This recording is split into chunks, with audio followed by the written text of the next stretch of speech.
Welcome to Not Your Status Quo's Glass spoiler-filled review. Remember, if you like what you see, please hit the like button, subscribe to our channel, and ring the bell to be notified of future videos. And yet, it is true. So the movie starts with the overseer, which is Bruce Willis. He's still righting wrongs in Philadelphia. So that's how it starts. We see him like he's got the old setup in the basement of his security surveillance store with his son, and his son kind of runs the show from the basement. So Yeah, he's kind of like Oracle to the Overseer's Batman almost. He's like kind of on the phone with them, updating kind of him. like Watchtower to Superman in Smallville. Yes, wow, you got a Smallville reference. I did. And then we actually see, he's looking for Crumb. He's looking for the Horde, and he thinks he's actually, near this warehouse district because it's easy access to all these different points where he had been basically had his stash some girls to feed to the Beast. And he actually runs into Hedwig, and he gets his vision, and so he knows where he is, and he actually goes in, he saves the girls, but while his fight with the Beast, the doctor shows up, and basically they both get arrested, and they're taken to the mental institution. Keith just mentioned the doctor, played by Sarah Paulson, same as from the Unbreakable movie. She captures these two in an epic fight. That was a great fight. I thought it was awesome that Bruce Willis could, go one-on-one with the Beast. And they take him back, and they all take him all to the same psychiatric hospital. And they already have Sam Jackson, Mr. Glass. He's already there.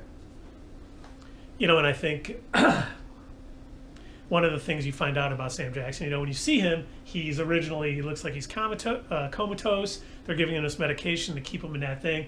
But it's not true, and it isn't. And he knows the coming and goings of all of the workers. He knows the one guy's late and talks at the door, so he's able to get out. He turns the cameras on when he wants to be seen getting out, so they'll come and get him.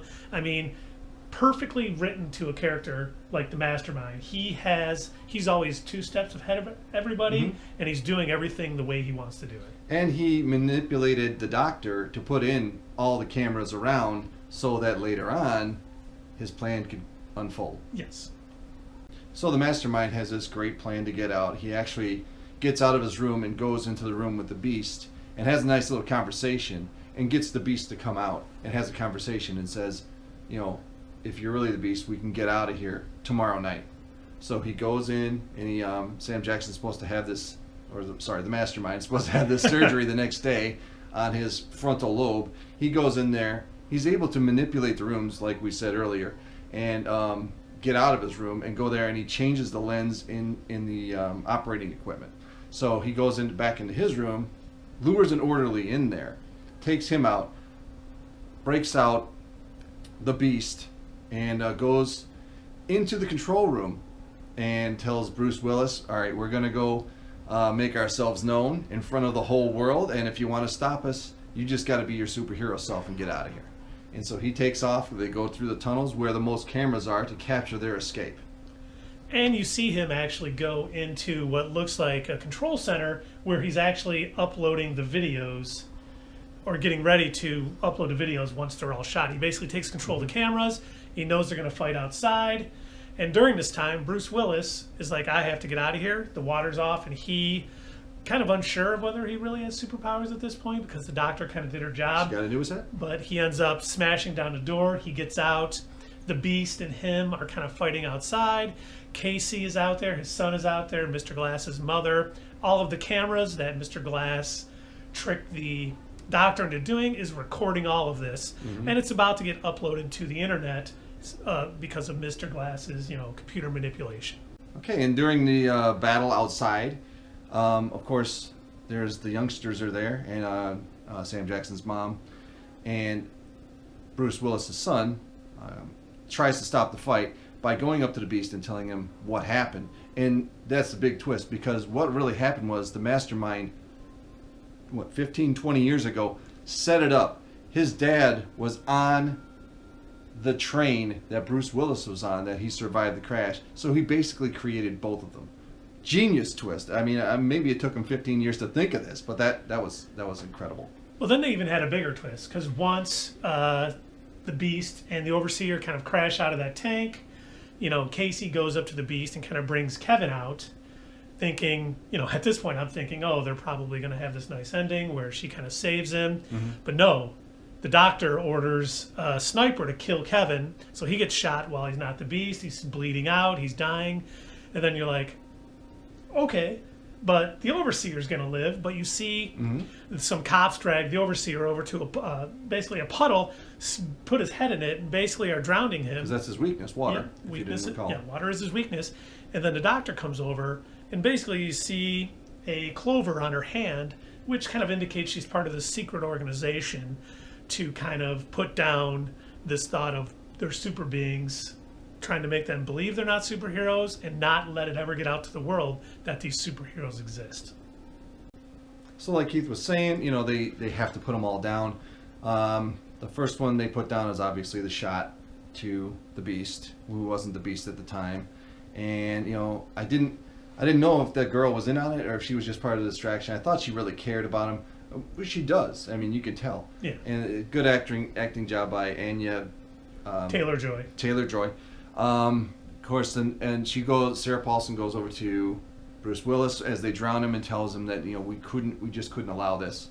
And then of course Sam Jackson, Mastermind, and his mom, and he just says, "Mom, I wasn't a mistake," and she says, "No, you were spectacular." That's a great way for that character to go. And basically, his plan finally comes in. Probably the biggest twist of all. They was just compounding twist on twist at the end of this movie. Is that it was basically a suicide mission for Mr. Glass. He knew he was going to die, but he wanted to expose this secret organization, and by getting those cameras installed and by allowing the feeds to be online and download all of the videos once the showdown is, you know, basically you see at the end, you see the mother, you see the son, and you see Casey sitting in a thing, and they have just released these videos to the internet, and you see people finally figuring out that superheroes are real, and it's really something. And it opens up the possibility of a larger universe. Whether M. Night Shyamalan is going to make any more movies, we don't know, but the option's there. And he wouldn't have to. I mean, this is a great ending to a trilogy. If he wants to go forward, I mean, he's got my blessing. I think it's great. You know, and I think it's good that he doesn't rush out sequels. You know, he made Unbreakable, and everyone loved it. It was really well received, and he waited 14 years to make Split. You know, he doesn't rush into sequels, so he has that option. And if a good story comes to mind, he'll probably make it. If not, we have this brilliant trilogy. Yeah, nice ending. Good for you. So as you know, this was part 3 of, I don't know if you call it a trilogy, with Unbreakable and Split. Great acting all around. James McAvoy did an amazing job. 17 or 21 different personalities. I think he had 34 this time. I think, yeah, there was a large number, and if you watch the credits, it's going to have every name on it. It's awesome. It's a mastermind. Well, that's actually what they call Sam Jackson, but he is, you know, when they put the plot together, and you see it at the end of what he constructed, it's just brilliant. And so it's definitely M. Night Shyamalan's best movie. What rating would you give this film? I would give it 8.5 out of 10. Really good.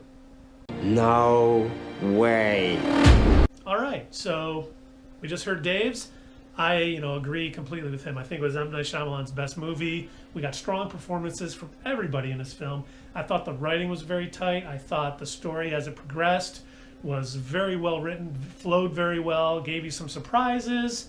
I mean, everything worked for me. I really enjoyed this film. It was like 2 hours and 21 minutes, I think, but it felt like we were in the theater for 45 minutes. But I think for me, I couldn't be happier with this film, and I, like Dave, I'm going to give it an 8.5 out of 10 because it was tremendous. If you haven't seen it yet, you probably shouldn't be watching our spoiler-filled review, but go out and see it because it's definitely worth the 2 hours and 20 minutes out of your life.